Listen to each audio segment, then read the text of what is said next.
तो hello guys, एक new vlog की शुरुआत करते हैं। चेन्नई से चल रहा है हमारा पुणे के लिए ट्रिप पे निकल जाते हैं। अपने सफर की ओर हमारा गाड़ी वगैरह लोड हो गया था, अपने निकल जाते हैं सफर की ओर। मिलते हैं आपको आगे। उसके बाद में पहुंच जाते हैं भैया हम देवनहल्ली बाईपास टोल पर। तो यहाँ पे आके हम सो गए थे।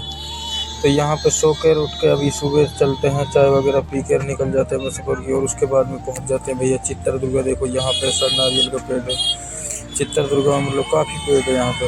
उसके बाद में पहुँच जाते हैं भैया हम हॉस्पिटल की सुरंग में। देखो हॉस्पिटल की सुरंग में पहुँचने के बाद में भैया निकलते हैं, अपने सफ़र को कंटिन्यू करते हैं। ड्राइविंग करते हैं लगातार 200 किलोमीटर का ड्राइविंग किया हमने लगातार। उसके बाद में पहुँच जाते हैं अपने गोडाउन पर।